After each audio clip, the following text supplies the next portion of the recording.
Please find your seats. The program will begin.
Mahalo nui to our beloved colleagues at the Naulu Center. Our campus Melihono Uli Uli is written by Pu'u Zablan. And again, it talks about our beautiful Mauna of Palehua, to our Hio of Kapolei, to our local Ia of Kapapa Apuhi, in this era that we're gathered in beautiful Hono Uli Uli. My name is Ro Velasco, and I'm proud and honored to serve as your host for today as a stand-in to Leila Shimokawa.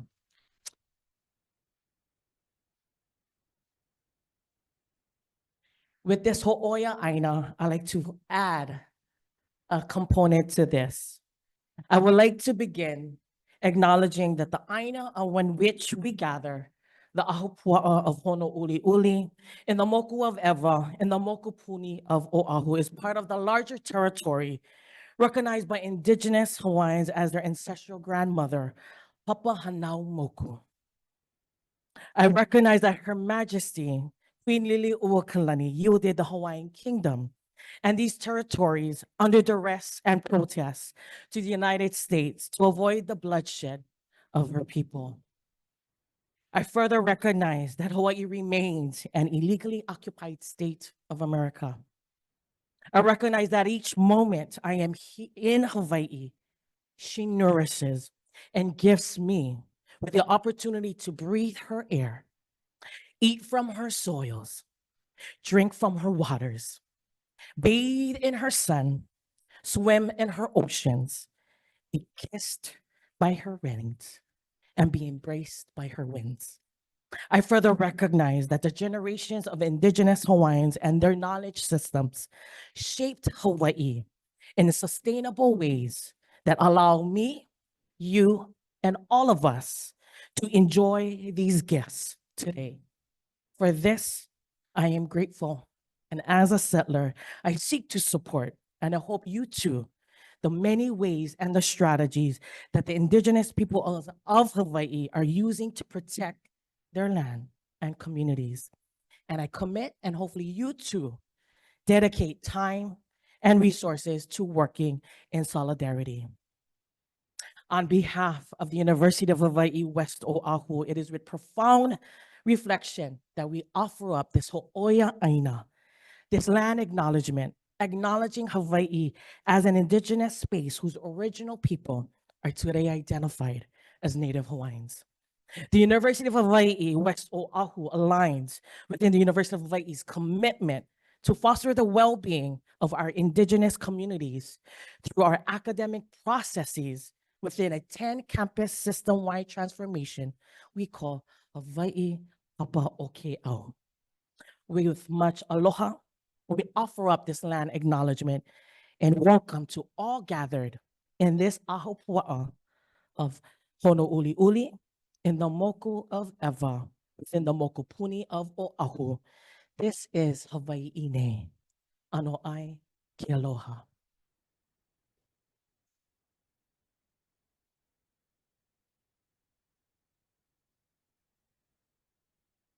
Beloveds, welcome home. What a great day to be here on this Aina, in person, gathered in person at the University of Hawaii West Oahu. What a wonderful feeling to see your faces, bright eyes, smiles today. What a wonderful day to kick off our fall 2024 Convocation. And so we welcome you today, Vilina Mai Ke Aloha, to all of us. And so just a gentle reminder, as I got your attention, to return your cards. If you've completed your cards by visiting our tables today, go ahead and return them to our check-in table. We have prizes that we want to recognize for all of our tables. Let's give a round of applause to all of our participating tables. Wanting to recognize the Office of Professional Development, Academic Support, and Institute for Research and Engaged Scholarship, Upena Moana Nuia Kea, Human Resources, IT Security, our team at Global and Local Engagement, our Student and Learning Success Group, Campus Planning and Design, as well as the UH Foundation. And I hope you found something meaningful from each of these tables here. Your colleagues doing amazing work for our campus, for our community, for our students, and for one another. I would like to also recognize and thank all of the hands and hearts who had put on this event together, from our Chancellor's office, our Vice Chancellor for Academic Affairs office, and all the offices have put their hands in making this event happen. Let's give a round of applause.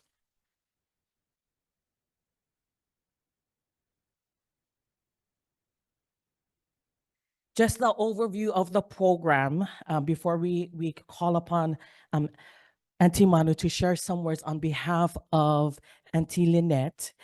Just a preview of the program. What a great opportunity to welcome all of us back into this space, but also welcome new faces into our beloved Ohana here. We have the opportunity to also celebrate the accomplishments of you folks, of our faculty, staff who are doing amazing work. And we'll have messages from our chancellor, vice chancellors, as well as from our institutional research director, John Stanley, to offer some words. And following that, we'll have opportunities to break bread or break bento with one another following the session today. So at this time, I'd like to welcome to the front Auntie Manu, Dr. Manulani Mar, Kulana Okapule, to speak and to share the aloha from Auntie Lynette Iglinawan.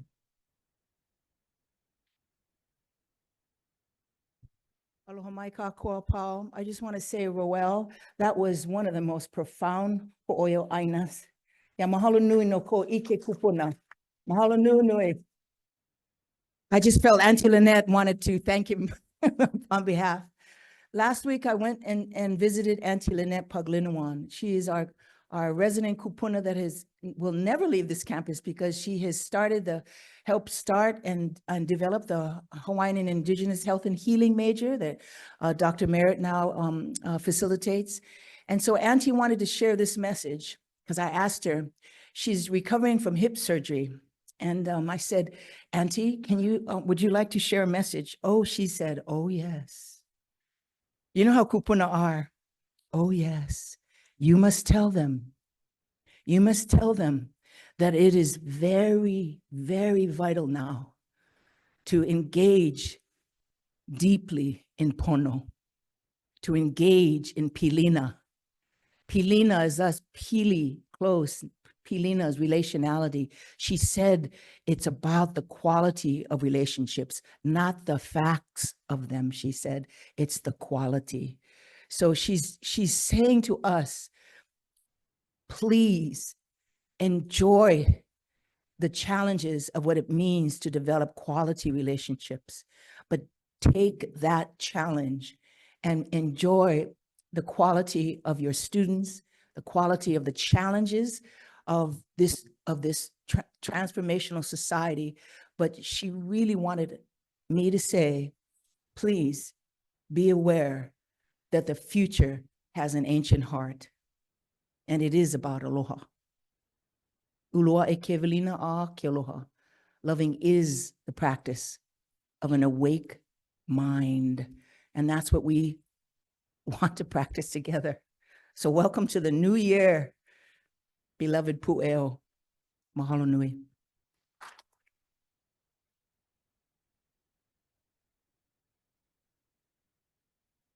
Mahalo nui, Auntie Manu. And we know that we love, I know I'm missing Auntie Lynette on our campus, and just know that to channel that energy wherever we can to live and to extend that aloha to all of us.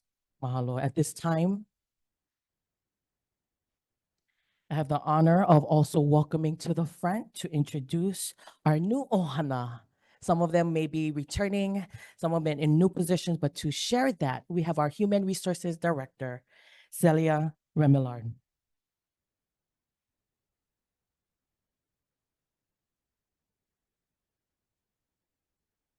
Aloha. It is my pleasure to introduce the newest members of our Ohana who joined within the past year. So since the last time we gathered together. When I call your name, please come up to receive your lei and gather for a photo. Tier Kalama, Campus Security. Ray Cortez, Facilities Management. Agno Sullivan, Facilities Management. Catherine Burke, Mapuna Lab. Robert Bogatz, Campus Security. Nicholas Mitchell, Student Engagement. Sean Palafox, Facilities Management. Amira Abella, Compliance Office. Gabriel Navalta, Academy for Creative Media. Stephen Bradley, Academy for Creative Media. Megan Ebel, Chancellor's Office. Kareha Pambid, Academy for Creative Media. Rebecca O'Reilly, Academic Affairs. Jasmine De La Cruz, Admissions Office. Brandy Ader, Center for Labor Education and Research. Osman Kashawars, Center for Labor Education and Research. Nicholas Shagnon, Social Sciences Division. Cohen Park, Education Division. Daniel Cordial, Advising Services. These are all of our newest members to our West Oahu Ohana.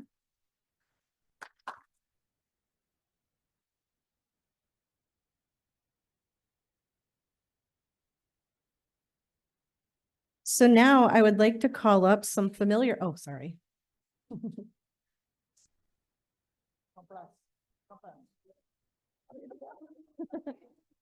Squeeze in. Some folks might have to get in front.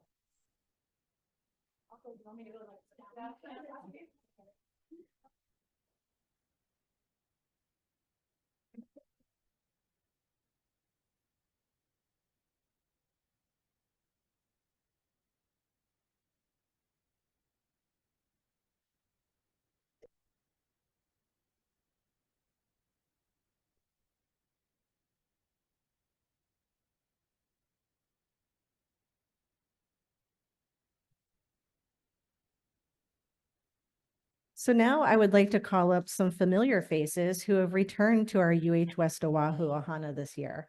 First is Bienju Lim, Information Technology, and Rosemary Nagy, Human Resources.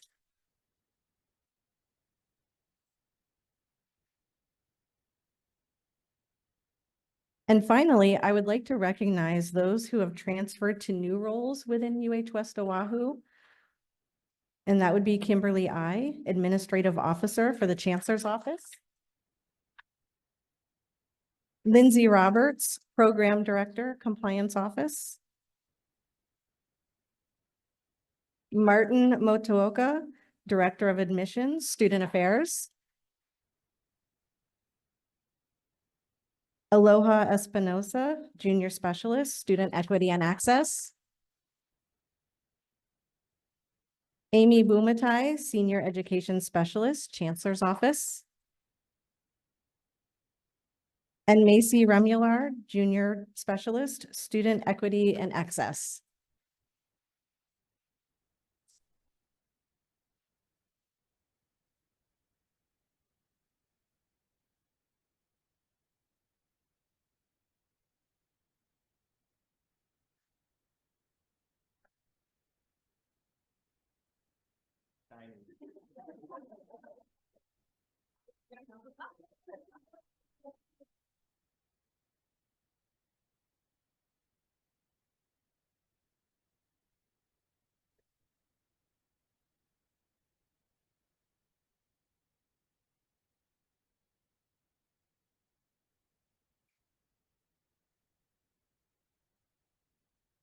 Welcome and re-welcome. Aloha to all of our new and of those who are jumping into different positions here. And for those of you who are meeting them the very first time, feel free and hopefully you can introduce yourselves during lunch and over course of the semester and welcoming them into our beloved community here at UH West Oahu. At this time, to present our service awards, we have Carrie Larger, Director of Advising Services.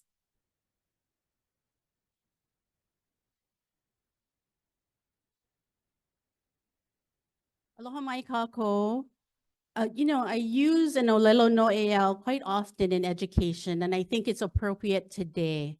And the olelo no'eau states, "Ahu wale ka po'okela I ka hana ia ha'i." It is through the way you serve others that your greatness will be felt. And so I aspire to receive one of these service awards in the future, in the distant future for me though. But I just so appreciate the longevity of the people that I will be calling out. And for the 10-year of service, if you can stay up here, we're going to take a photo at the end for the 10-year. And then for the 20 years, we're going to take a photo too at the end, okay? So Ray Cortez, please come up.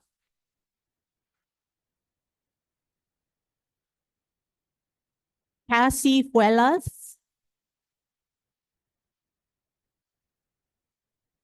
Olivia George.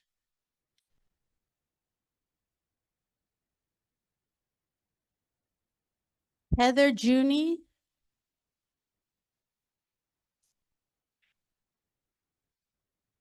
Indrajit Gunasekara. Masahide Kato. Edward Kaonui. John Lee. Albie Miles. Adam Nahulu. Scott Newman. Carmen Noti Orehambo. Janelle Kirarante. Leslie Rush. Agno Sullivan. Erin Tagamori. Patricia Yu. Let's give them all a round of applause.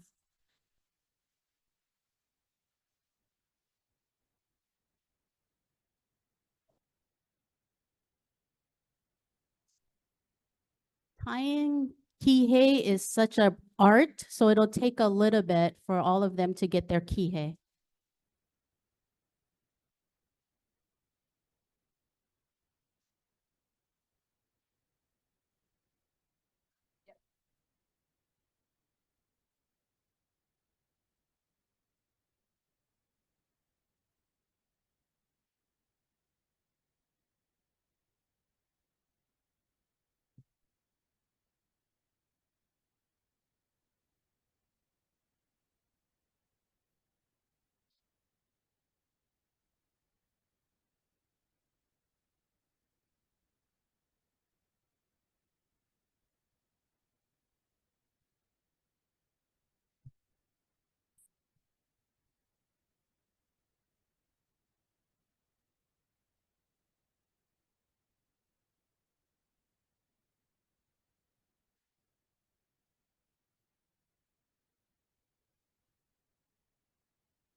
as they stand in front of you with 10 years, especially for those who just started here recently and we were welcoming you folks. These folks have Ike on our campus. What a great opportunity for you to see, an opportunity to introduce yourselves to them later today and learn from them, break bento with them, and connect with them over lunch because they do have a lot of Ike to share with you.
And now we're getting ready for the 20 years of service. In this day and age, 20 years, wow, that's incredible. So the first person I'm going to call is Jason Chun.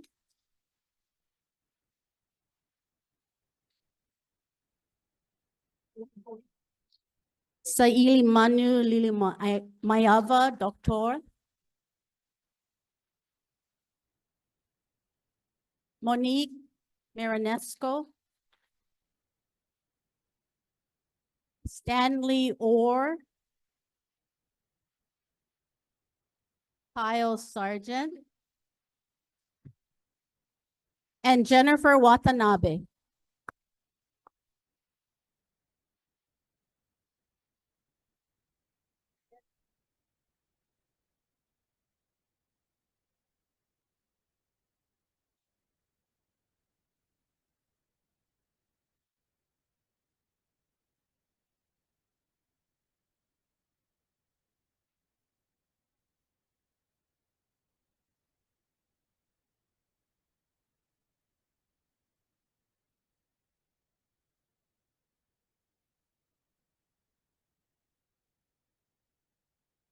And as you have seen, Auntie Manu is presenting them with not with just any regular type of lei.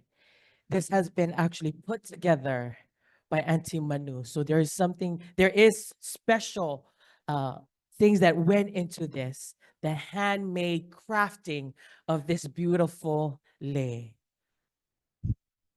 The Evi Kukui. Congratulations from Palihua from Up Mauna. And as you again see, these are folks with 20 years. So they have a lot more EK. Remember their faces because you can hit them up, talk story with them. Tell me, and how have you been sustained over the years here? How important it is because nowadays we see folks just leave, but they've been here working hard, able to sustain themselves. So again, round of applause to them. Mahalo nui, Carrie, for presenting them. At this time, I'd like to welcome our Interim Associate Vice Chancellor for Academic Affairs, Dr. Michael Ferruto, to present our series of awards.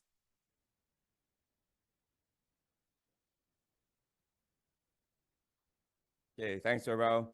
Isn't he doing an amazing job as MC? Give it up for Roel. Okay, so we now like to recognize and celebrate our UH West Wahoo Teaching Award winners. First off, the Board of Regents Medal for Excellence in Teaching is awarded as tribute to faculty members who exhibit an extraordinary level of subject mastery and scholarship, teaching effectiveness and creativity, and personal values that benefit students. This year's winner, Karina Charlisky.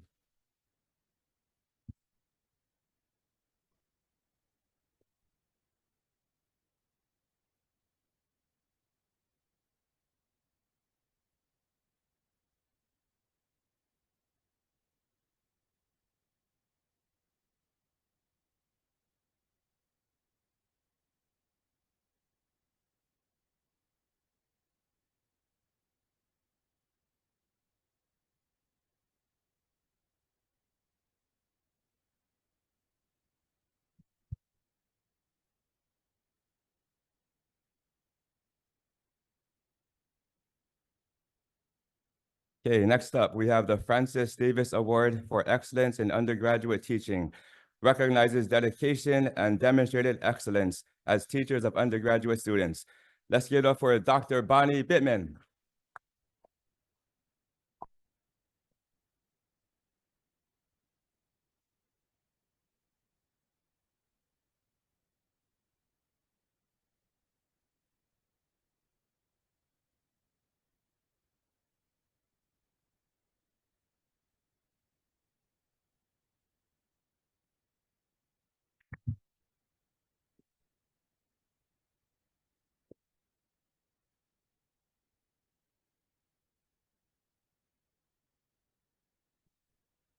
Next up, we have the Lecturer Excellence in Teaching Award. Recognizes the dedication and commitment of our part-time lecturer personnel. Mr. and soon-to-be Dr. Alexander Alika Grosby.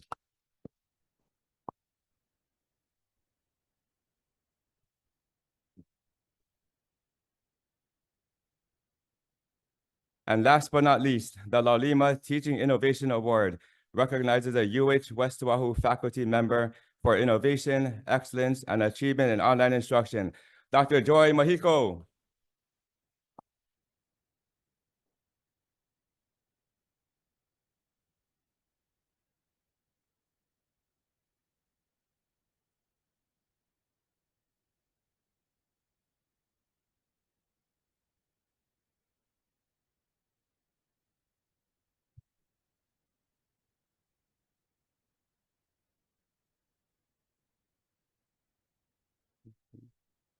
One of the biggest accomplishments a faculty member can earn is tenure and promotion.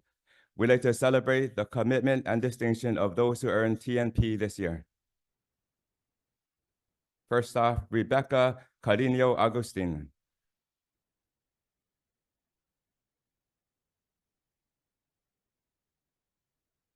Dr. Katie Landgraf.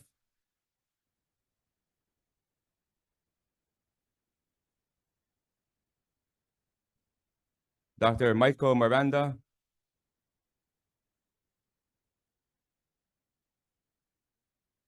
Dr. Joy Mahiko. And Dr. Nicole Kau'i Merritt.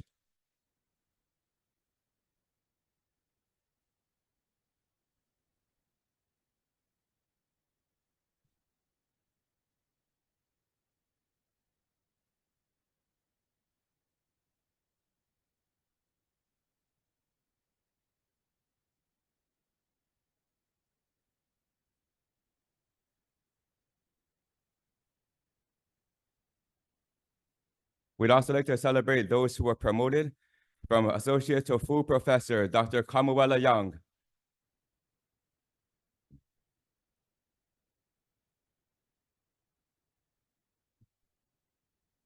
And from instructor to assistant professor, William Matt Cavert.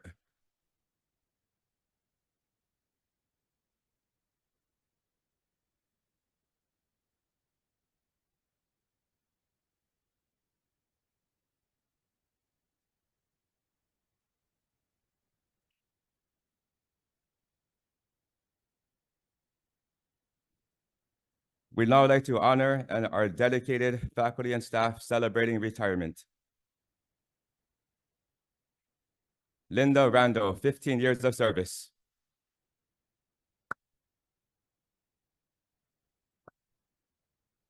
Donna Shaver, 16 years of service.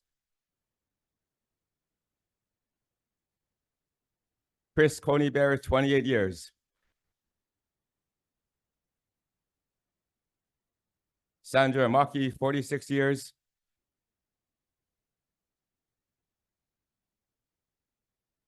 And William Beal Pewitt, 46 years.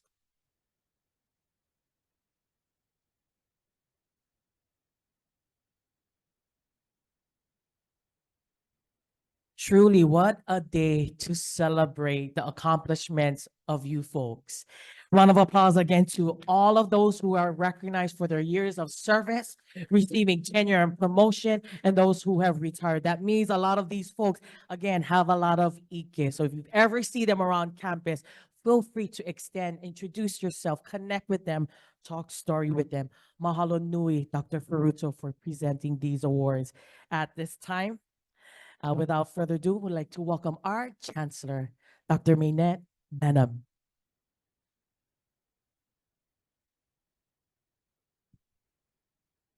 Aloha, everyone. Good morning. And it's wonderful, wonderful to have the kind of energy that we have in the room. I was just saying to someone earlier, to John, I was like, you know, this place is really noisy. And he said, that's good, because there's a lot of energy in the room. I want to, first of all, start off by thanking all of the folks that tabled this morning. You certainly made this an engaging opportunity for our faculty and staff to learn more about the wonderful services that we provide. So mahalo again, and let's give them a round of applause. Mahalo.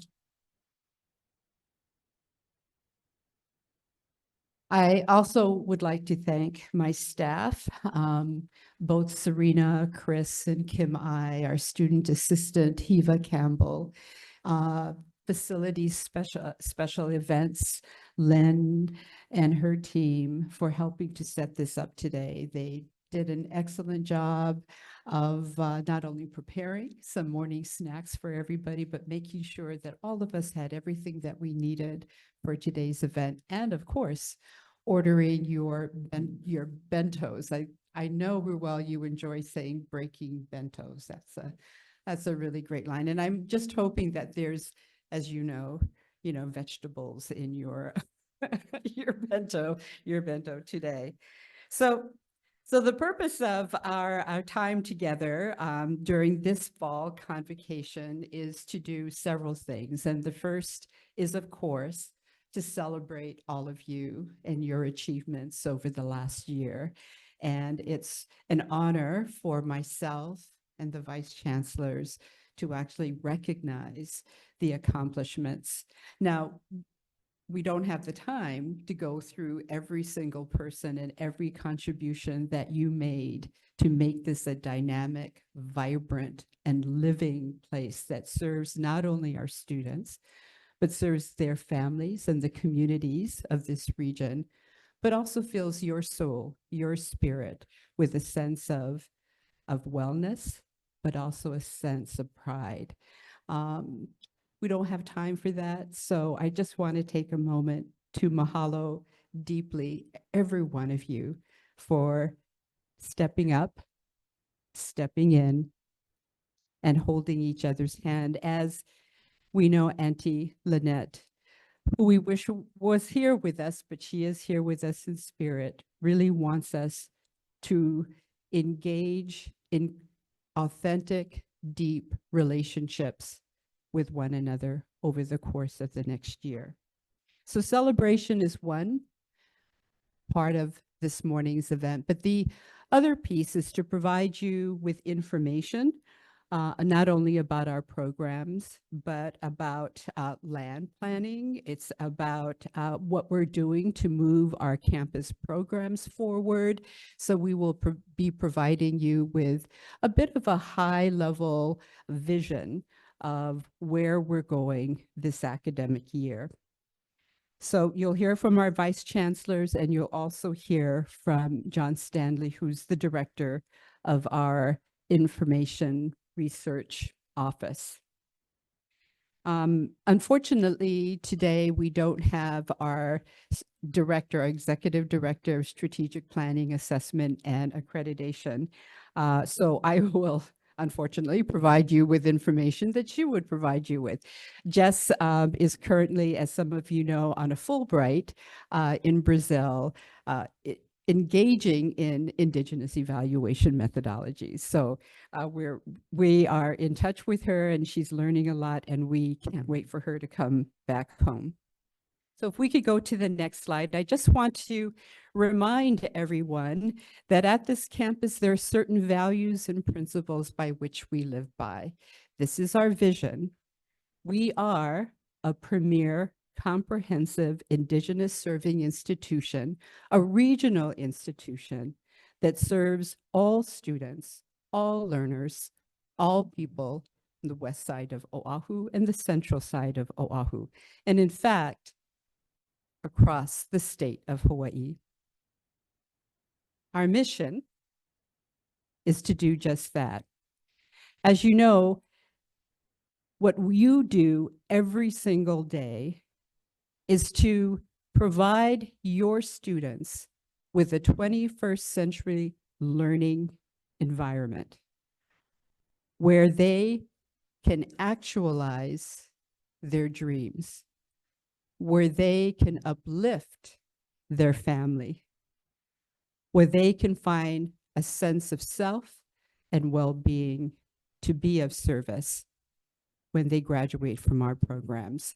So mahalo to each and every one of you for fostering that excellence in your teaching, in your service, and in your work in our communities. So our value proposition, which we've worked hard to tinker with over a course of several years, is that what you do is prepare 21st century leaders to be career creators. And it could not be more important in our world today. So mahalo for your inclusivity, for providing opportunities where you can have difficult conversations, address really knotty, tangly problems, providing our students with every opportunity in a safe and gracious space to learn, to test things out, to make mistakes, to feel uncomfortable, but when they leave, to have the courage to lead. So mahalo for living into our value proposition. Okay. Here's some celebrations.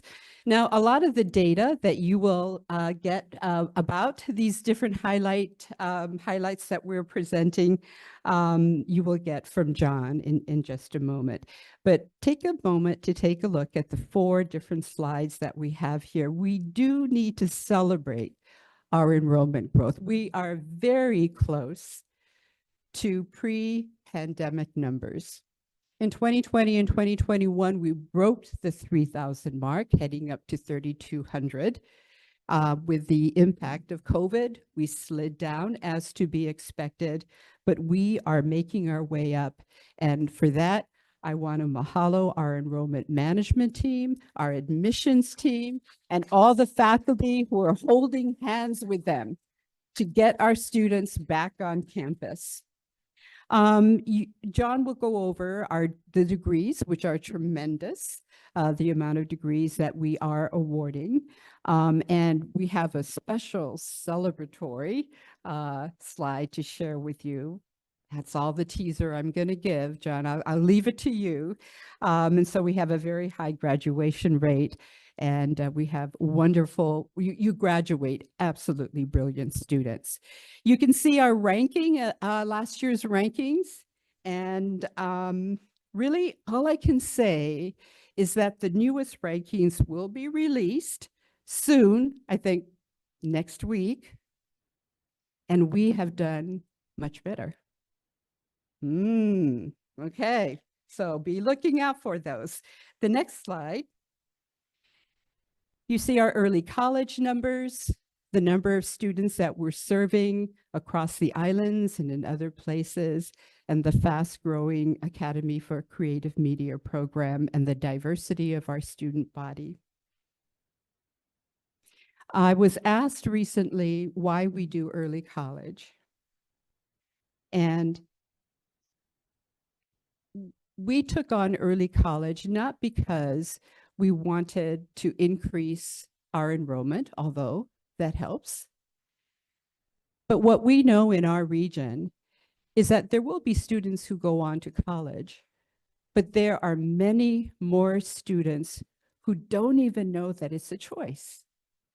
And so providing an opportunity by going into our high schools and working hand in hand with our principals, our teachers, our high school counselors to provide those students who just need a kick in the butt, who just need to know that they actually have the power to choose. That's what early college is all about.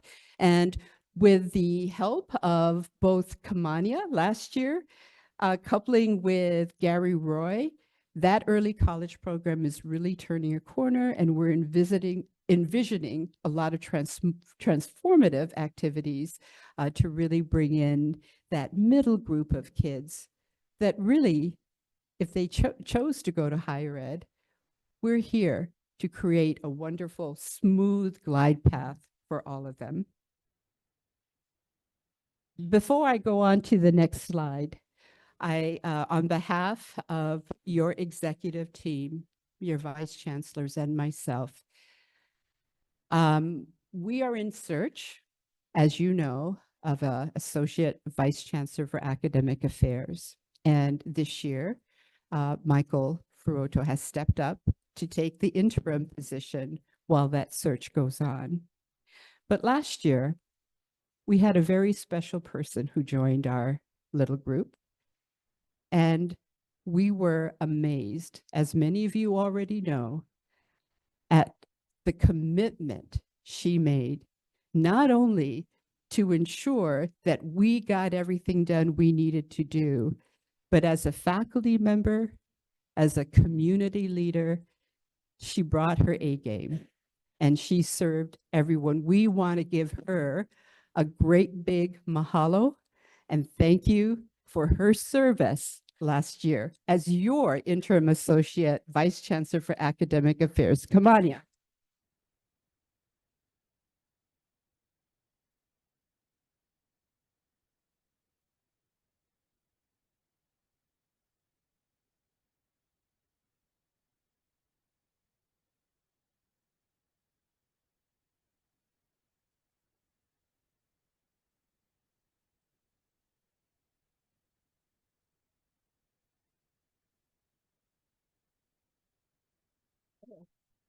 So mahalo again, Kamania. Now we get into some information for all of you. One of the questions that was recently asked of us is from a new person, and actually from someone who's been here for a while, is what is our campus organization? Let me just make a note here that this is a very high level org chart, that our org chart for each one of these units are actually on our website. And this PowerPoint slide deck that we're presenting today will be online for everyone in our weekly bulletin, in my September newsletter, Pe'ahilono, and so you'll have access to all of this. As you can see right here, there's the Office of the Chancellor, and in my office, there are 4 units. And then connected to the Office of the Chancellor is the Office for the Vice Chancellor of Academic Affairs, Administration, and Student Affairs. Now, when you go under each one of those units, you will see how they've broken down the work and the effort of that unit. When you go online and you see this campus organization map, you will see that there will be a URL there that you can click on where you can see the organizational charts for every single one of these units. So this gives you an idea of our campus organization. I was also asked about what were the campus standing committees. Here are the standing committees for our campus right now. We have UBAC, which is our University Budget Advisory Committee. We also have an Institutional Policy and Procedure Committee. I've just put the chairs there, but there is a list of members on the website. We have each of these committees along with their purpose, what they do, and who are the current members. We are revising our art committee. As you all know, Dr. Aaron Salah was the chair of the UH West our UH West Oahu Art Committee, but he is leaving us at the end of this month. And so we are revising that committee at the moment. We have a compliance hui, a campus behavioral intervention team, Nalima Kui Council, Kapwa Council, and our Basic Needs Committee. Those are our standing committees at the moment. Okay. This is the presentation that I had wanted Jessica Miranda to give to all of you. And it is focused primarily on the new University of Hawaii System Strategic Action Plan.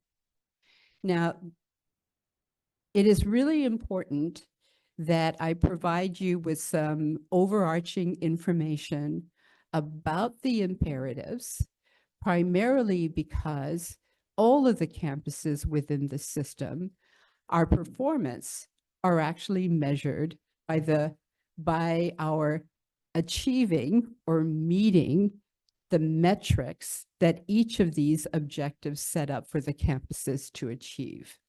This is a new strategic plan. Some of the metrics have been defined and others are currently in progress. But Jess Miranda, John Stanley, and your assessment coordinators will be paying attention to this throughout the course of the academic year. Now, I say it's important because I know that many of you have been engaged in collecting a lot of baseline information, assessment data, that has been put into a program called Weave. And Weave is the repository that both John and Jess can access and pull information out of it in order to do a number of very important reports, to include accreditation reports, program review reports, and report on our performance on the metrics of the UH system strategic imperatives. This is how important it is. Take a look at this slide. This was from a year ago. These were the metrics that were set up.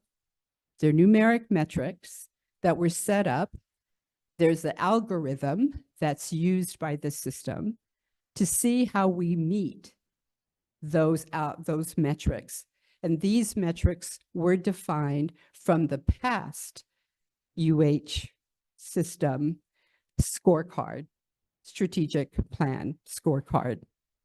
And you can see in blue those areas where the 4 years, so we're 4 years, so we are below. You can see that we've got West Oahu, Manoa, and Hilo.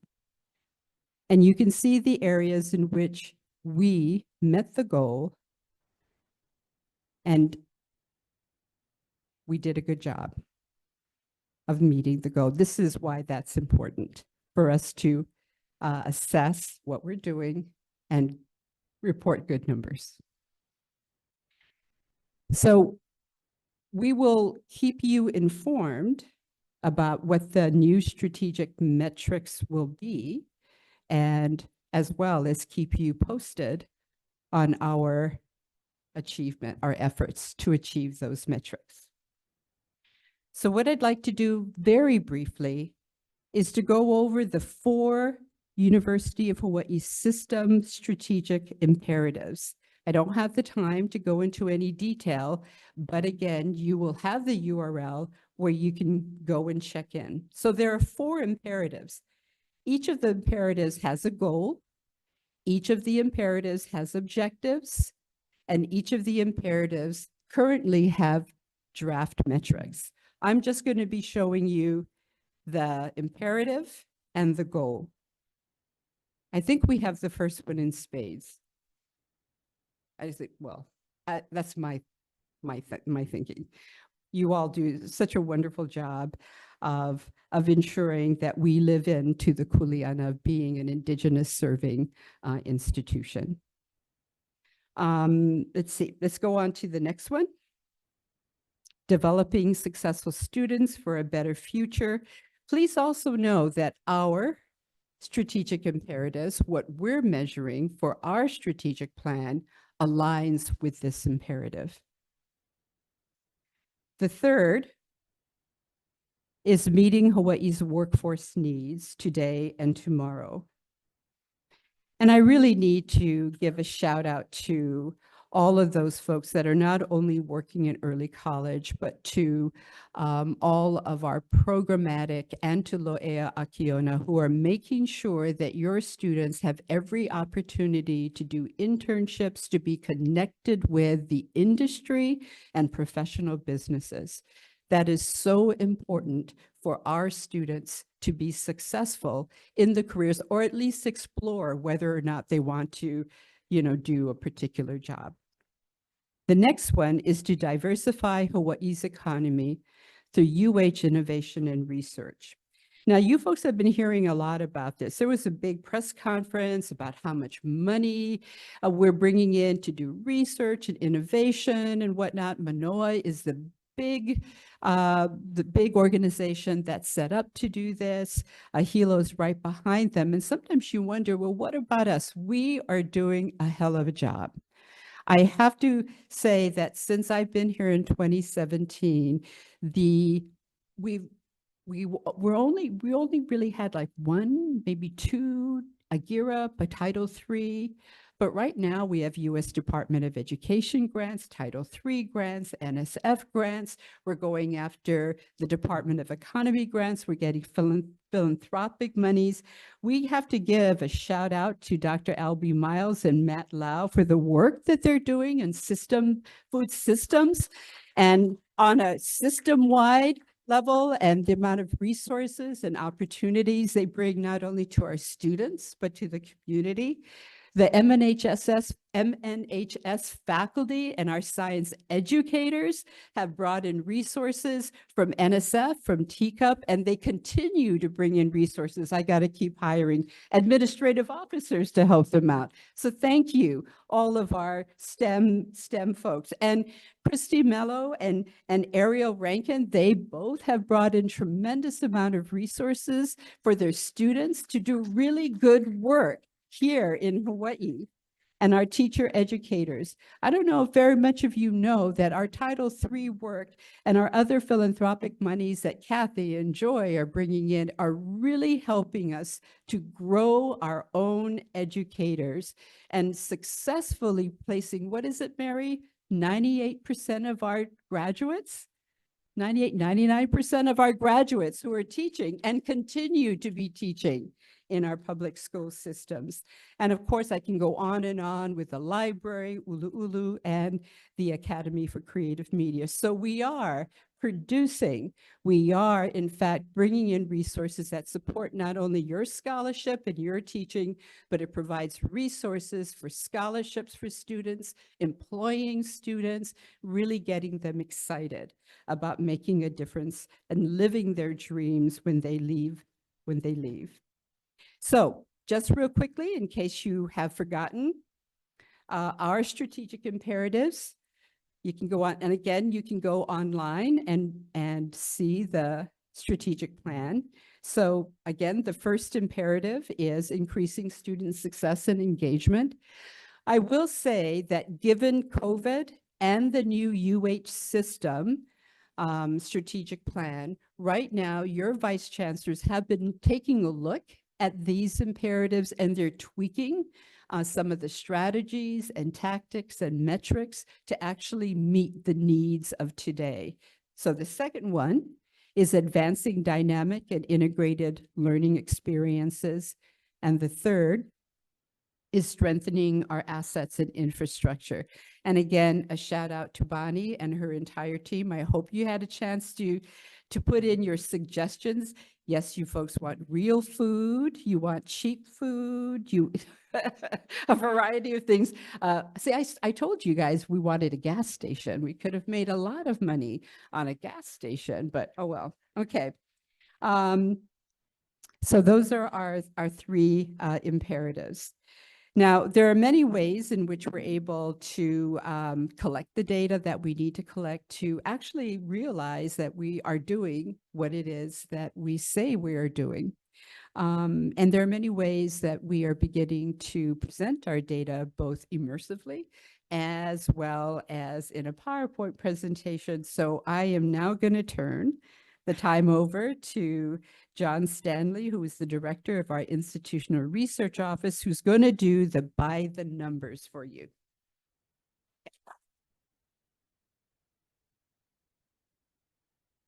All right. Good morning and aloha. So it's my pleasure to present some enrollment data to you this morning. We'll get started by looking at this first slide, which is a screenshot of our Quick Facts dashboard. This is a tool that we use for marketing purposes and to provide at-a-glance information about the university. There's a URL here at the bottom of the screen where you can pull this up on a smartphone.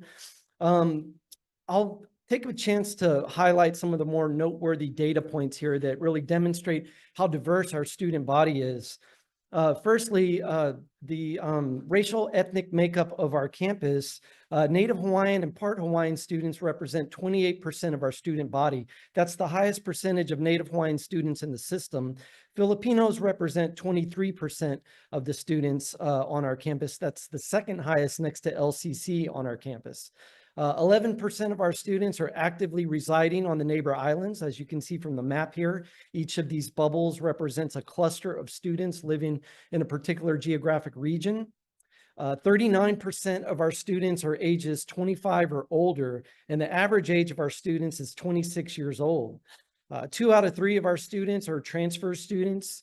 9% of our students are veterans, and another 6% of our students are active duty military. All right, so just a couple of highlights about our student body here. We'll move on to the next slide.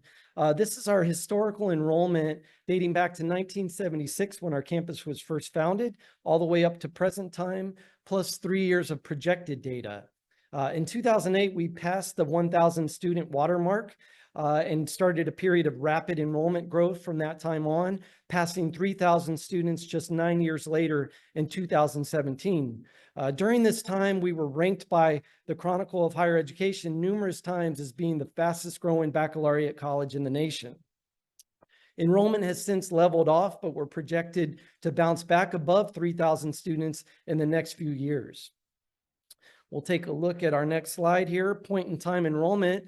We see in blue our current fall 2024 enrollment juxtaposed with last year's enrollment dating back to the beginning of the registration period.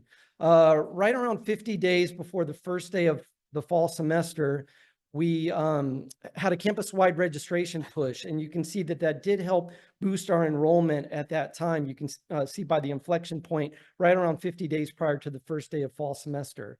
We're currently 8.7% higher than we were at the same time last year, with only a few days left remaining until the beginning of the fall semester. Okay. So.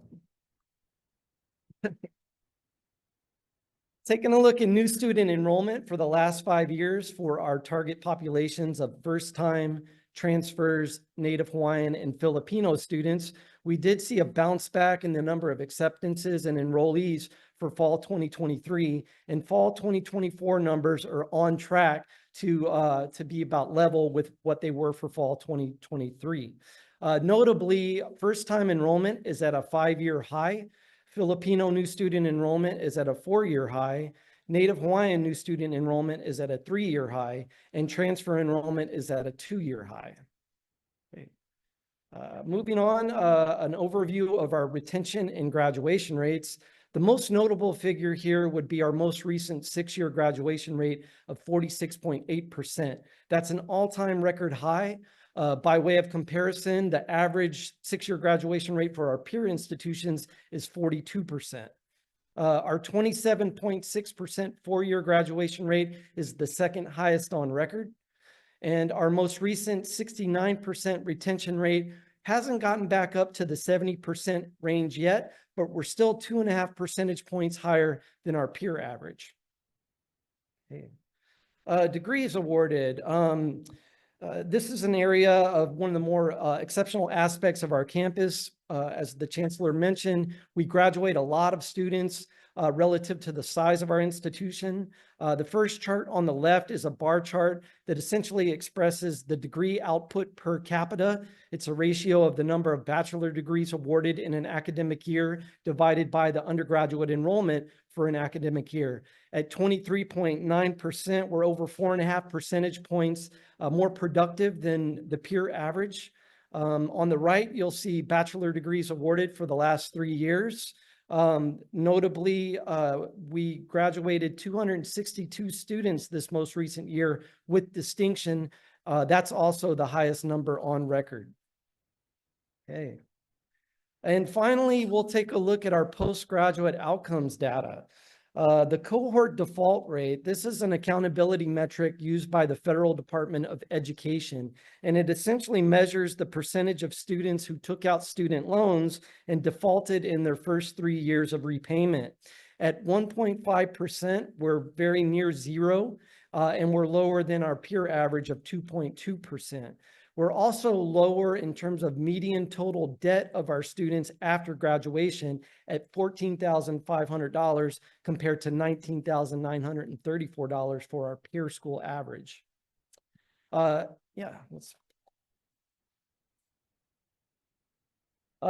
Interestingly and well worth noting, the percentage of graduates that are employed in the Hawaii workforce 1 year after graduation and the median wages for these same graduates within 1 year of graduation is the highest in the UH system, i.e. higher than UH Manoa and higher than UH Hilo. So that's something that we're very proud of.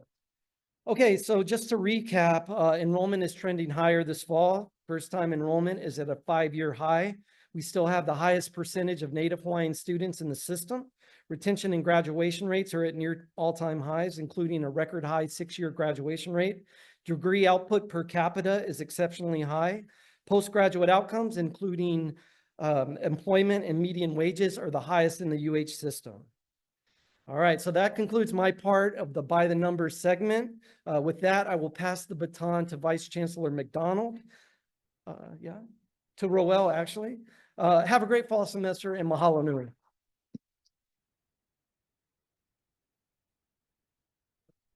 What a hard act to follow. We're sharing great news. So thank you so much, John, for sharing such wonderful news with us to really celebrate our numbers by the numbers here.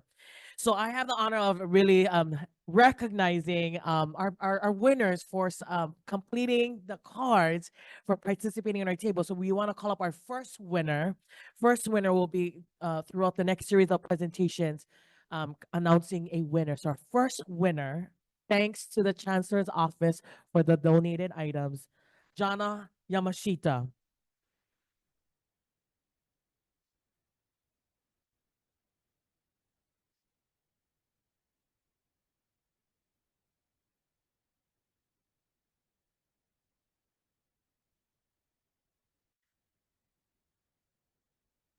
Go ahead and take a look at whichever bag speaks to you.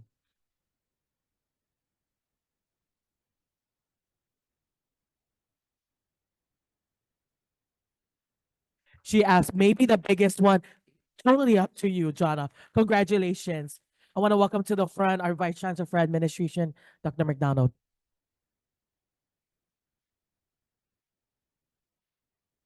Aloha. You know, it was hard enough to follow John. Now I have to follow gifts being given away too. There's a conspiracy here. So I wanted to talk about what's coming up in terms of activities of the institution that I think are going to benefit and impact all of us. So for the first slide, yeah.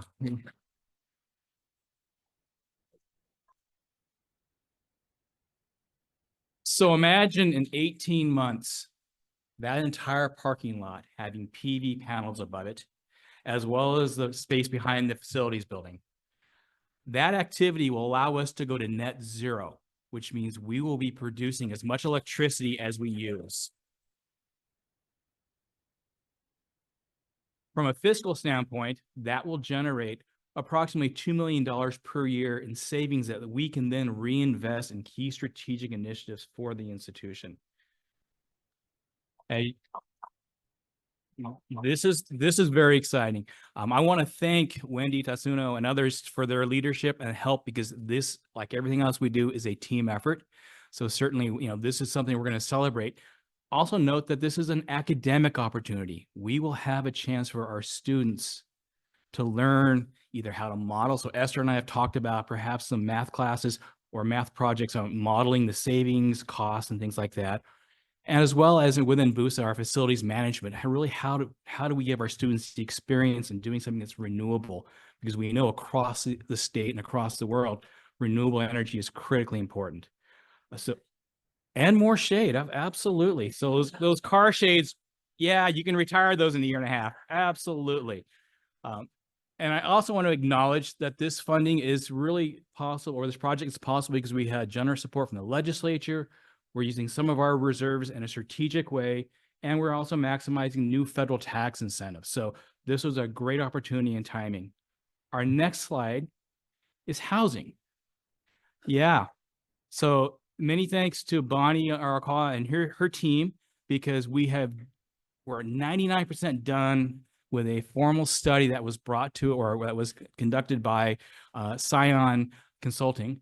And what they have found is that using their metrics, using their methodology, which is something that they do with a lot of different universities, we could expect, depending on the configuration within the building, up to 370 beds being filled in today's demand. So it doesn't even take into account the 8.7% growth that John mentioned before. It doesn't take into account international students, which we're working on, or students from the continent. This is really looking at our current student body, surveying them, and determining that, yeah, we could have almost 400 students in a residence hall. My hope, and the way I'm going to be talking to the folks, is this is phase one. We need to really change the way in which we're serving our students in a positive way. Having that many students on campus, think about the profound impact that's going to have on how we do business, the energy that's going to come from that, the opportunity to have more in-person activities. It is really one of those things that all of us, I think, are really excited about.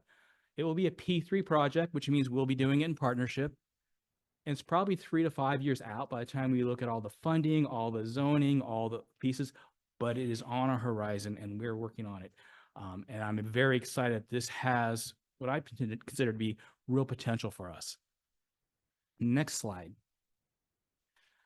So in the immediate here and now, the Chancellor has put together a work group that includes Vice Chancellor Barkhoff. It includes Frank Kudo from BUSA, David San Jose with Odell, and it also builds on work by John Lee and Aaron Kim around some modeling and some automation. We want to get into the process where we can provide non-credit and micro-credential opportunities for folks in our community who want to come back and learn a few new tricks, upskill, become better at what they do. The non-credit could actually become some credit pieces too. I mean, there are opportunities. So we're building the platform now. We'll be piloting it this year. It will give us some real opportunities to make some real differences immediately in our community, generate some revenue. The modeling we're looking at now is putting some of that revenue back into the divisions that are hosting and supporting the academic portions of it. It'll increase the awareness in the community of our university and hopefully become a pathway to enrollment. This is a way for us to get more students down the road. So I'm very excited about that one. And finally, this is a teaser. Our budget for fiscal year 25 is not finalized yet simply because the regions have not had the chance to review and vote on all the system budgets. That's slated for September, but it is coming. And I want to thank all of you who were involved in the process of us building the budgets for fiscal year 25. Included in those conversations were the unfortunate task of reducing some of our expenditures, because until our enrollments grow on a sustained level, we have to really manage, in some cases, reduce our expenditures, especially around operational expenses. Bottom line, tuition is critical, and enrollment drives our tuition. The state can give us facilities, funds for the facilities, they can give us funds for positions, but our services, what we do with our students, are really dependent upon tuition as well as grants and things like that. So when we talk about how important our enrollment growth is, the tuition side really reflects that. The chancellor and Kyle will be giving their annual budget update. It'll be streamed as well as live. Tickets are available. It'll be in the fall, and they'll have more detail on the actual approved budget and all of that. So with that, I'm going to go ahead and pass this back to the gift giver. And there we go. Thank you. Mahalo nui, Vice Chancellor McDonald. Great news. I'm looking forward to the shade, because the birdings is just gifting our vehicles with these white remnants on it. Yeah, so we just gotta cover that a little bit. So the next prize winner goes to Jason Chun. Jason Dunn, come on down.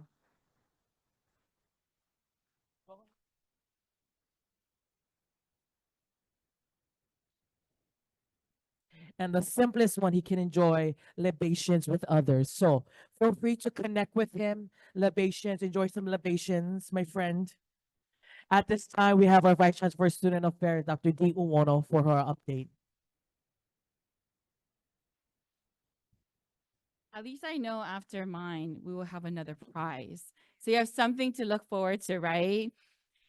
Well, I wanted to thank everyone. And again, just a real big celebration. After John Stanley did it, I was like, drop the mic, we're done. We're done, right? I'm going to tell you, just give you some background and the reasons why. It doesn't happen by magic that we're increasing our enrollment by 8.4%. Like we said, our goal actually is 5. So I don't know if you folks have known, but every institution, we have to then let everyone know, right, what our goals are. And so for West Oahu, our goal is 5%. Now, I know I'm going to give Curtis a heartburn and make Martin lose his hair, but I honestly think, yay, Martin, he will lose more hair. But I'm confident that we can actually reach 10% by next year. I am confident. I mean, it takes a village, and I'm looking at everyone around the room, and I know that you folks all had a big part in increasing our enrollment. So I just wanted to applaud you folks and really thank you folks for doing that, because our enrollment pipeline doesn't only start with recruiting our students, but as you folks know, we also work hard to retain them and to graduate them. And it's our quality students. It's quality students, right? And like Auntie Lynette said, it's about really engaging in Pilina. And this is what I'm going to be talking about. So just to give you some real big highlights of how we've been doing this, right? We had way more outreach, in-person outreach to our high school students, to our neighboring community college students, and they worked really hard, tirelessly, going out every single week, just really talking to students, engaging in Pilina, right? We also had our inaugural We Go West event that actually happened here. We're bursting out the seams. So where's Bonnie? I said, we need a new facility. Bonnie, we're gonna make it happen because we're bursting at the seams.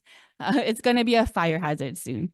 But we attracted over 200 students right here that actually, again, building Pilina, the relationship building, have changed their minds and wanted to come to West Oahu. We did give some scholarships. They ended their day with a BET concert. And of course, churro Sundays. Who can beat that, right? So again, you know, all of these efforts that we've made to recruit them and get him here is amazing, right? And it took all of you. Now, while we're here, we need to do something about that, right? So of course, we have our annual career fairs. We had 2 this year, and we split it both, you know, an IT type and then a regular. We had over 100 students that came to this room that engaged with potential employers.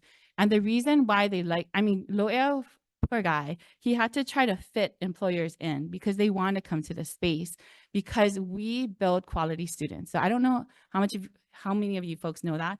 The employers we talk to, they want our students because they're quality students and they know that they're going to get a good product out of that. So thank you to everybody. Also, we had our student leaders. They were filled with vibrant leaders across the campus that really engaged in our leadership positions this year and planned a lot of our events to not only lead our students, but also to mentor our students as well. And we've had more and more students that wanting to engage, and they're coming to campus and planning our events as well. Mental health counselors, I know we've been talking about mental health for so long across the state, across the nation, and how important it is. And did you know that, hot off the press, I just got this, so thank you, Stephen and his team, that over the last 10 years, we've actually increased services to students by 50%. So this is how much it's needed, right? And the amount of touch point hours that they have engaged with our students is over 1,000 hours this past year. So it's all those support services. They can't tell us about it. It's a secret, but honestly, they need it, right? They need that support, including our NOEL Center, tutoring and testing. This is why they want to win today. The beads are so important because that money is going to be going back to our students to provide them with food, because they use it as a hub for them to not only for tutoring, but for them to go and, like in between classes, a place to, to rest, to eat, right? They have food over there and stuff, and they've increased their sign-ins by 76%. They saw an increase in numbers of exam proctored by 45%. And this is incredible. Like, they also offer events in person. Say, for example, our open house, Western relaxation, and the attendance grew by more than 300%. So again, the students want to be here. They want to be here in person. So we just appreciate all that you folks have done to make this happen. This year, again, they thought it was a great idea to have in-person registration events, just to, again, building the Palina, right, with our students, incoming students. And we've had over 29 in-person sessions, and over 169 new students have signed up to come to our campus to meet with our advisors. We just had our Lapunua, annual Lapunua event, for the incoming freshmen just last week. And this is where I was like, Bonnie, we're going to need a new space. This year we had over 200, about 200 students that signed up and actually attended. So thank you to our faculty presenters, our student presenters, all of our resources. They were here for the students who are going to come next week on Monday. And some of the things that they've said after we've done the assessment is, it has made me excited to start college. The Lapunua event was welcoming and full of love and energy. And another student said, I enjoyed meeting all the new people, the activities, and enjoying the nice campus. I am excited to start and end my college experience strong. So super exciting, right? We did split this year our Lapunua, so our new students, freshmen versus our transfer students. So we just had a Zoom orientation, and tonight, right after you folks leave, the folks are going to quickly turn this place around to turn it into a new student orientation for our transfer students, which we have signed up over 100 students and guests that will be here tonight. So thank you everyone who, I know it's going to be a long day, but we totally appreciate all of your help and support to make that happen. So next steps and opportunities.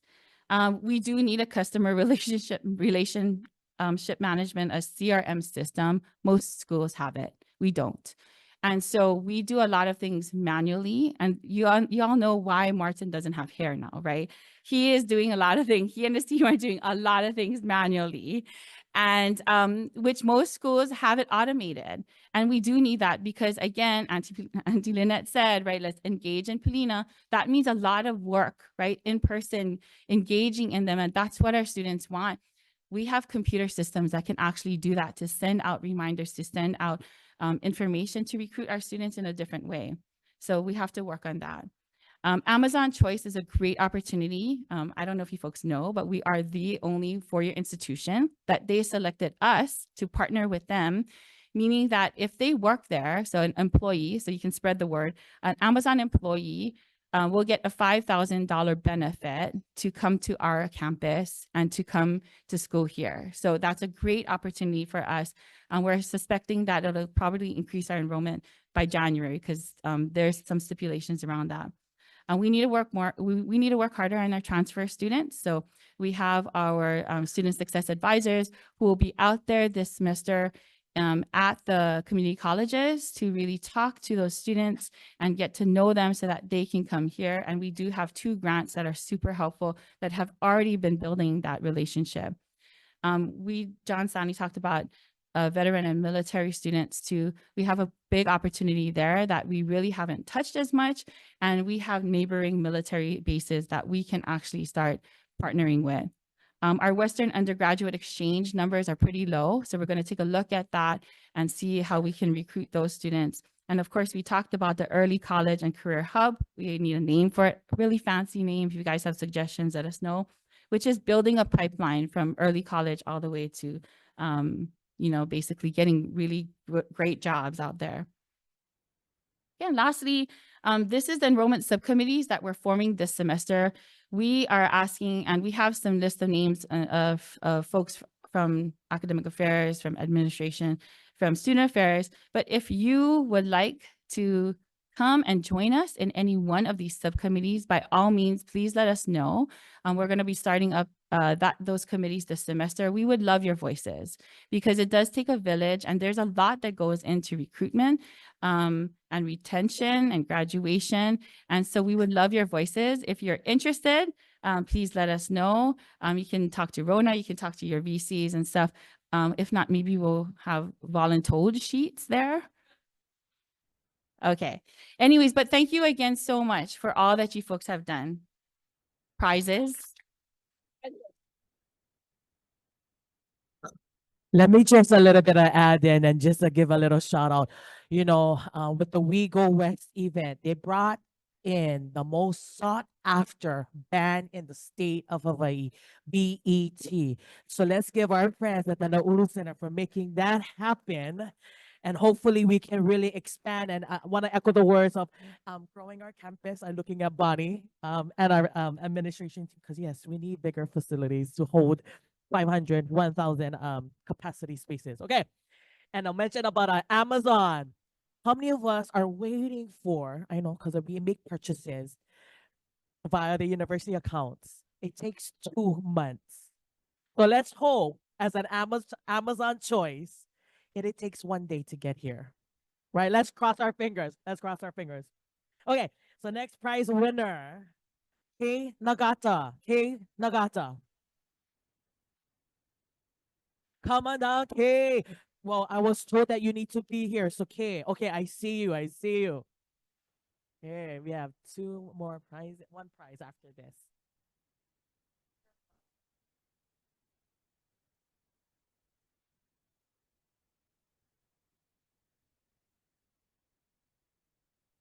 Next up, we have our Vice Chancellor for Academic Affairs, Dr. Barkov.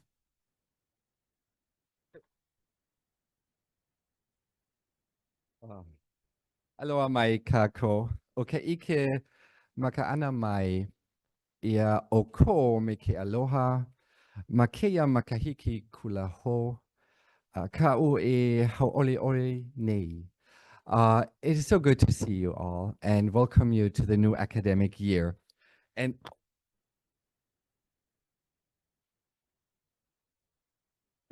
okay, I'm back. I've seen that presentation before, but I'm even overwhelmed with all the news and information.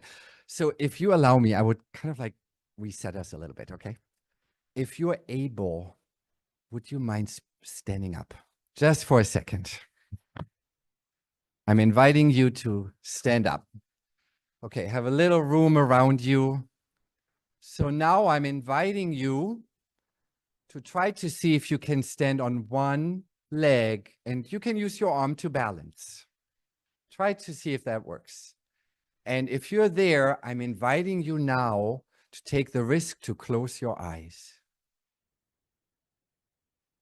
Great. Okay, good. Please sit down again. Great job, everyone. Okay. So what happened in some cases? We lost the balance. This is something that I used to do with my students when we kind of like trying to introduce visual systems and how our motor program is working.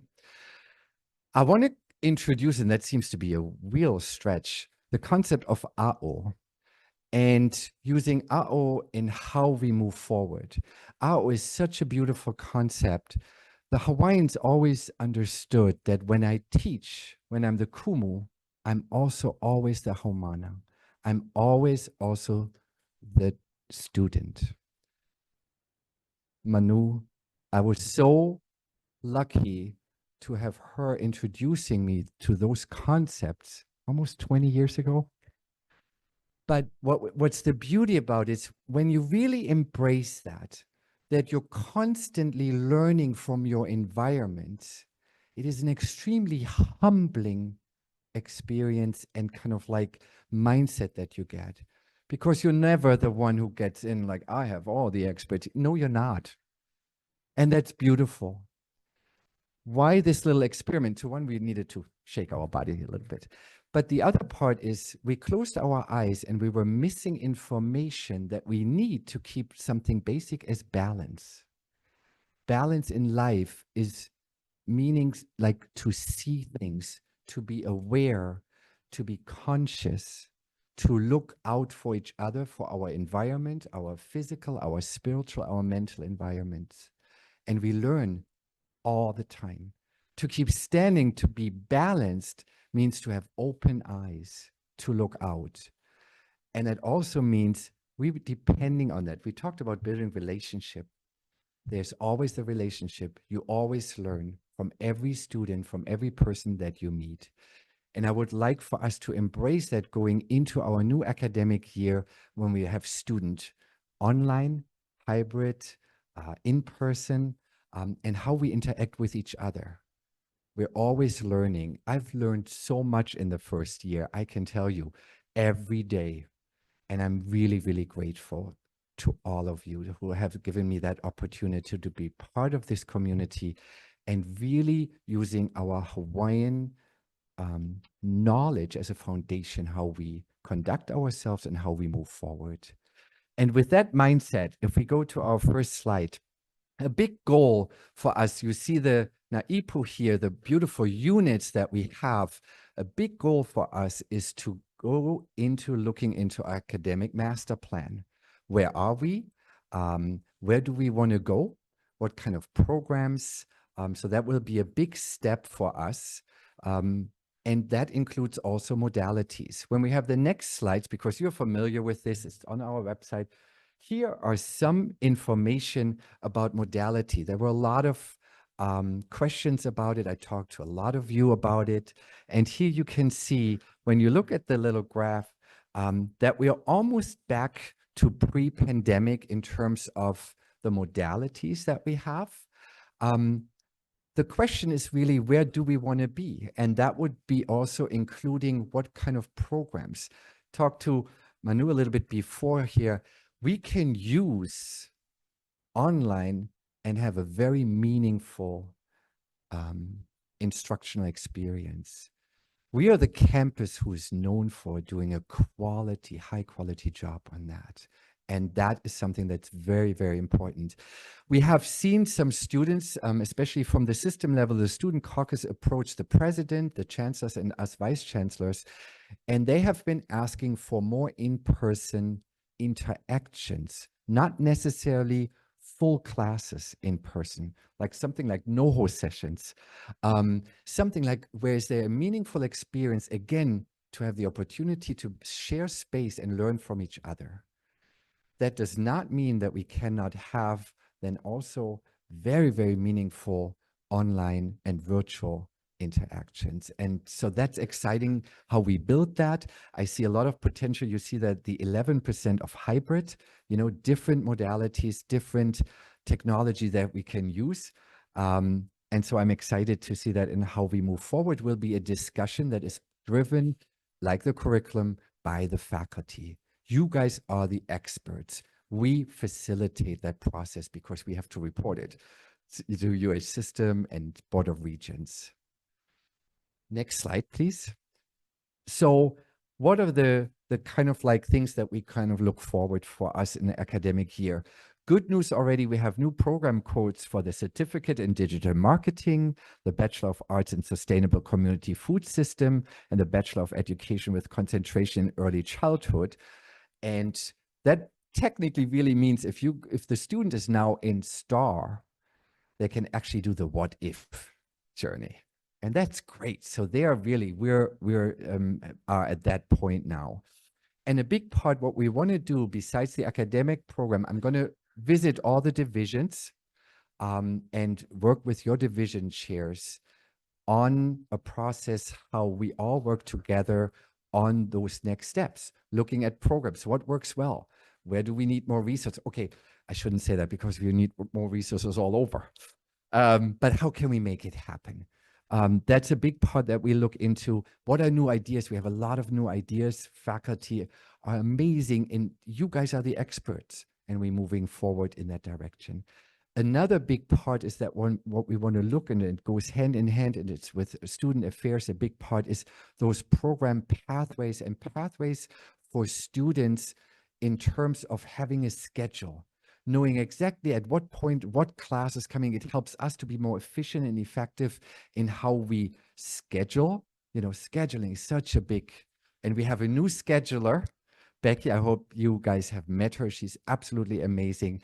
So we want to kind of like streamline that, make it easier for people so that we can really have, at the end of the day, for each concentration even, can give the students, and here's where we are. And this is where you are in your second year, in your third year, and this is what we can do for you. And that helps us. So that's a big part. And the last one is when I talked to Keiki, who's the VC in Hilo, they started that, Manoa has started that as well. We have started conversation, and she said, oh, that was very painful, talking about workload, because that can be very controversial. And she said it was also difficult for her as a Hawaiian and coming from a place of we, now having to come from a place of I do this. So, but it was a very important process. So what we're going to do is we're going to look into workload. And what it does too is give us the opportunity to celebrate all the things that people are doing. Because as you know, we have certain instructional things that are our teaching load. And then we have usually 3 credits, the normal 9 months, that we do research slash service. What does it entail? I know so many of you go way above those kind of like 3 credits. This is an opportunity because we have to report it to the system and to the Board of Regents. This is an opportunity to show all the great things that we are doing.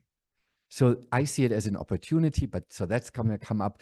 And the last thing is that goes also a little bit hand in hand. We have a reclassification.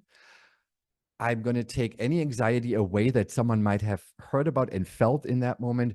No one has to be reclassified whatsoever. You're in the position that you're in. But there is a new system. So if you're gonna see that instead of, we don't have instructional, the I positions anymore, we're gonna have F for faculty. And there seems to be then more unity. And this is also why we have to look at the workload a little bit better. This is basically something that we have to work on. But again, I see it as an opportunity to kind of like look into what we're doing and presenting all the great works that we are doing. But so those are the plans that moving forward. We want to have an academic plan. I talked to Chancellor, what are the goals for academic affairs in that? We want to have our academic master plan revised and resubmitted. We want to look at the pathways that really focus on how we can remove any barriers and have students move to the program to the degree. We already do an amazing job on that. And then we want to look into that we find a good way that we recognize all the hard work that people are doing with their workload and where we might need to provide more resources, you know? So that's a really, really good opportunity. I'm looking forward to meet with all of you in different groups, one-on-one. I'm going to start office hours. I know there was some about like the expectation from Chancellor, some questions. We're going to work on all that. I'm going to start my office hours Tuesday after our exec meeting. Michael is joining me in the beginning. So the office hour is more about like stop by, talk story. If there's a real pilikia, we make an appointment. This is more like, like to talk story, to get to know each other. I know this was all a lot of information. So I appreciate all of you being here, being part of that. And I know we have a little bit more to go, but then we have actually the bento breaking. And so mahalo for being here. Aloha.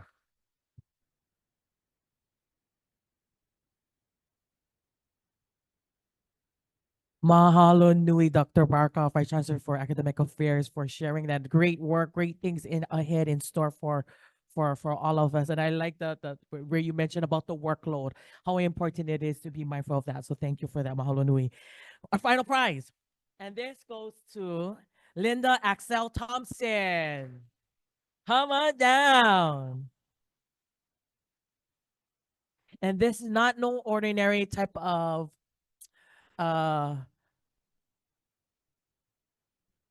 not only any type of water bottle, but there's something special in it that was created from our Academy for Creative Media. So enjoy the things that is on it. You will enjoy the little stickers that is placed on it. And so for our closing thoughts, we have bring back to the front Chancellor Benham.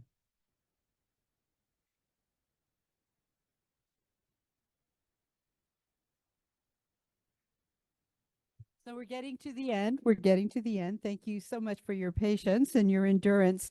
We wanted to put up some important dates. I know you're not going to remember all of these, but let me just point out a couple for you. On Friday, September 27th, we will be celebrating our scholarship winners, and also a big mahalo to the funders who support those scholarships. On October 14th, some of you will remember that 2 years ago, we administered the Healthy Minds Survey to all of our students and to our faculty and staff. That provided us with a baseline data for where we are in providing services for mental health and well-being for not only faculty and staff, but all of our students.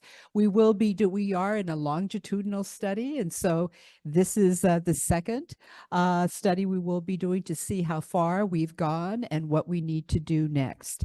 That will actually be followed by a site visit that will help our team build a strategic plan to help us to really sharpen up our services to ensure not only you, but our students are provided with the best service around mental health and well-being. So the launch is on October 14th. As you all know, we also host the Kapolei Chamber of Commerce here on campus for a career expo where we have about 80 different industry partners and businesses, and our schools from Waianae, Nanukuli, Campbell, and Kapolei, and several of our charter and our independent schools, freshmen come to campus. It's usually one day, but it's going to be 2 days.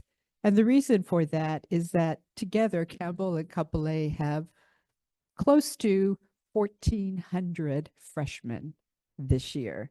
So they will take a full day. And I know many of you participate. We have tables for all of our different programs as well. So that's happening on October 24th and 25th. And our mid-year commencement ceremony will be held here on campus on Saturday, December 14th. So there'll be more information on that as we go through the planning stages over the next several weeks. If we can get to the next slide. You know, I want to say that I am privileged and honored to work with your vice chancellors. This is the first year you all completed your first year actually working together. You guys look like the three little monkeys, like I don't see, I don't say, I don't hear. Sitting over here just they've been absolutely fabulous. They work very well together. They've been, you know, the Polina between all of them has been tremendous. And I can just feel working with them that there has been quite a bit of work that we've done. We've been wondering why we are so tired.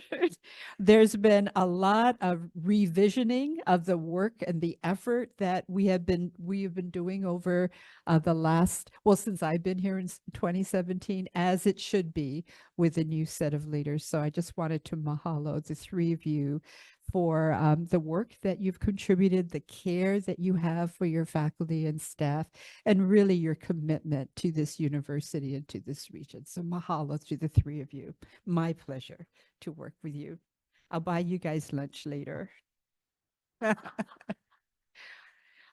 There are really three things on top of supporting your vice chancellors and what they have envisioned for the work that they will be doing with you over the course of the next academic year. These are three areas that I have been paying attention to since I've been here in 2017. And one is to really take a look at monetizing our land. To do so, it does take a while to actually do that, but we are getting there. I think COVID slowed us down a bit, but the revenue that we can get from our land is extremely important to building new programs and investing in you and investing in our students. So mahalo to Bonnie and to Dave for the work that they're doing on not only working with the system on a private film production studio. Google will be pulling in fiber on 30 acres of our land down there, which provides us with not only lease resources, but also opportunities for many of our STEM people to engage in what Google is doing over there. We are looking at the University Village, the residence hall, as well as housing on our property as well. That's important because without us monetizing our land, we don't have one arm of us being an economic driver. We can put together the programs, we can graduate the next generation of leaders and workers in our community, but we really do need to really get businesses around us, to put some heat around us, to be the driver that we can be in West Oahu. The second is global and local environment engagement. So let me first talk about the global piece of it. Some of you had an opportunity to go over there and talk to Gian and Tim. So Tim and I have been working quite a bit on trying to get me into a variety of different international venues to sign memorandums of agreement. Actually, our international program, since we've gotten back, has grown exponentially. It is one of our fastest growing and revenue generating programs. So, give it up for Tim and Gian and the work that they're doing. And right now, all they're doing is really bringing in short programs, but we do have 2+2 programs. We're expecting, Tim, our first group of 2+2 students from JAA Japan in the fall of 26. Where are you? Is that right? Fall of 26? Yeah, fall of 26, right? And we've signed more memorandums of agreement. This past summer, both Nicole Akana and Becca Bromine both went to Health University in Jinju Health College and took 7 of our pre-nursing students in a 4-week exchange program. And from what I understand, it was a fabulous program, and we're going to continue to build these kinds of exchanges, not only for our students, but you as faculty as well. So we'll continue to grow our global engagement initiatives, not only in Korea, but in Japan, in the Philippines, and I'm seeing other places a little further than that in Europe and whatnot coming in from Tim as well. Let's go. And then the final thing is the educational OI. So some of you have heard me say educational OI for West Oahu for a very long time. And that is 3 components to that. It's our work in the K-12 school system. You know, it's through Gear Up, it's through early college, it's through our partnerships to get into the schools, to introduce post-secondary education, not only to students, but to their families. That's one piece of it. The other piece is when they get here, the kind of work we do to connect our students with the real world, with real problems, with real issues, in careers that may not even exist, right? And then the last part is really about working in our community and with our business. In this case, it's working with the Kapolei Chamber of Commerce that has over 500 members. Well, because of the work that we did last year, the three vice chancellors and myself and their teams, we're actually beginning this year to put together or to connect all of the dots and really begin to create a smooth OY that's fluid and organic, that connects our programs that we're providing in our secondary schools to your programs, to our internships, and into careers. And the game changer is that Kapolei Chamber of Commerce is now going to be an integral partner in the process of doing this, along with Haidoi, our Hawaii Department of Education. So a lot of work will be done to set that up this coming year. That's kind of what we're thinking about doing, what I'm doing, besides everything else that we do. So I just want to conclude my time with you today before we do the final awards, Ruel. Recently, we've had a tremendous amount of visitors on campus, hosting a number of very important events and people, from the COSASA Foundation to NSF. And at each one of these, what I've decided to do was to remind people who come to our campus what our principal values are and how strongly that program that they're presenting in our space, how strongly that is connected to us. And the first is Kaia'ulu. As you all know, it's how we commit ourselves to building the relationships that we have here with each other, with our students, and with the communities that we serve. The second is Hana Lave Lave, and I have lived this for my entire life, because that was one of my grandmother's most important value. And that was, when you learn something from a book, or whether somebody orally teaches you something, you take that knowledge and you make it deep. You use it. You practice it. You Hana Lave Lave. Mala Ma'aina. That's taking care of everything around us that nurtures us, that inspires us, that helps us live a good life. Mala Ma'aina. And Vai Vai, those are our resources. Making sure that we use what we have, making sure that we work hard to get more resources so we can support the core endeavor of why we're here. And Po'okela, to be excellent. To be excellent at everything you do. I'll share a little personal story.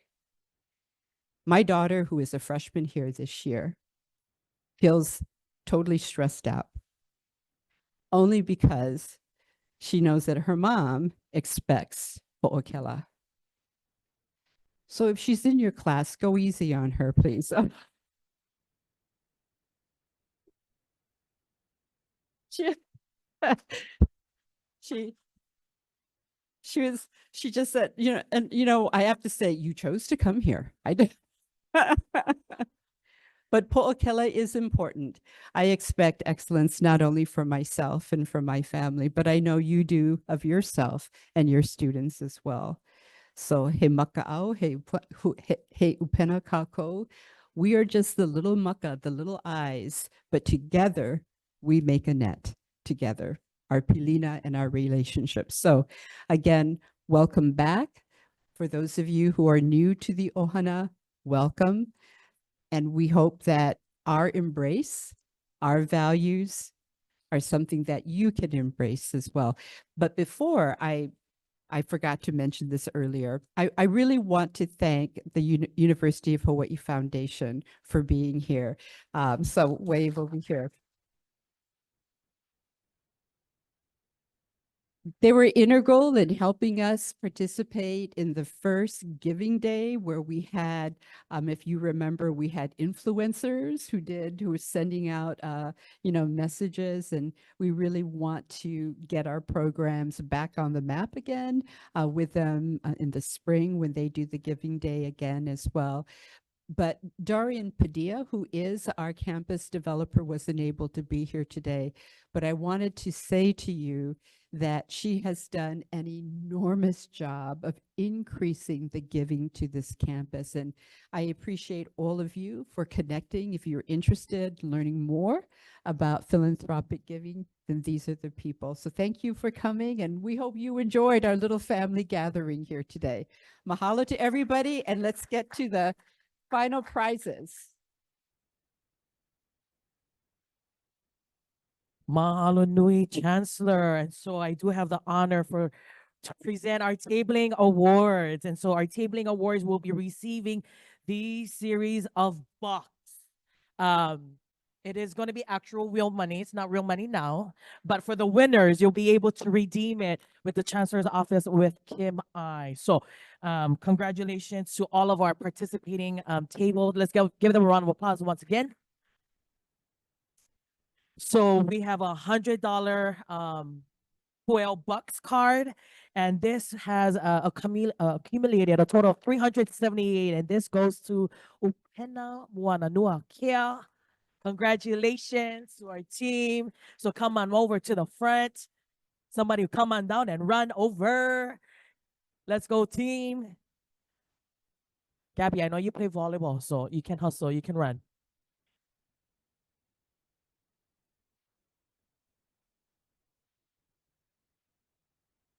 So you all know there are graduates, right? They've all graduated and they run the Upena Moana Nui Akea activity that you all can participate in.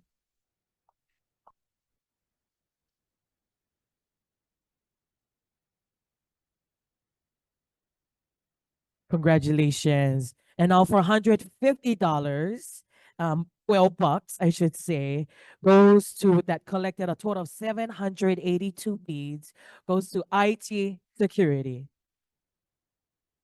IT security, come on down. Let's go to Reese. Yeah, congratulations.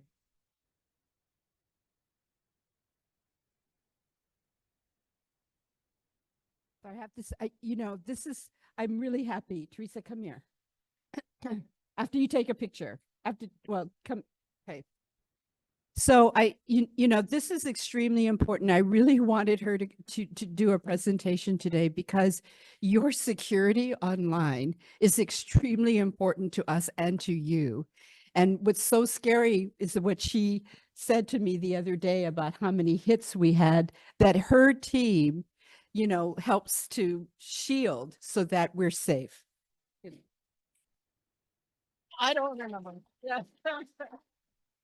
So you heard Dave report last year some really large number.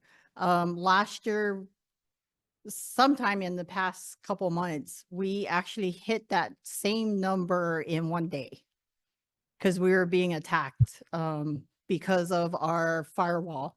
So the firewall blocked all of it. But that's one of the things we deal with every day. Okay. Oh, and by the way, please change your Pueo password. It's 15 characters. And there's a reason, 8-character passwords will be cracked in 5 minutes. Okay. So thank you guys. Awesome. Great work to our IT, fabulous team. Mahalo nui. And for our final prize, 250 bucks for a total collection that was collected of beads, 1,294. This goes to our student learning and success, which includes NOEAO and enrollment management. Come on down.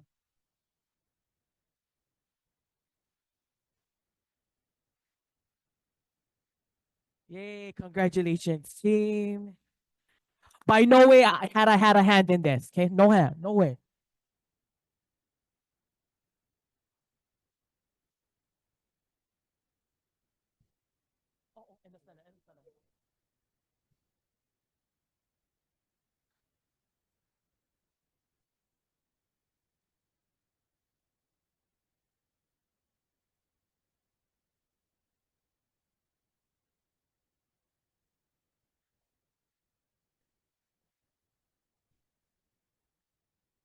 Congratulations to our team here. And so on behalf of our chancellor and everyone here, mahalo nui to each and every one of you for your presence, for your time, and all the great work that you will do this semester that will enhance, enrich, and contribute to the vibrancy of our beloved community here at the university. So you are now able to enjoy lunch with your loved ones, with your friends, your colleagues, break bento with one another. Aloha, enjoy.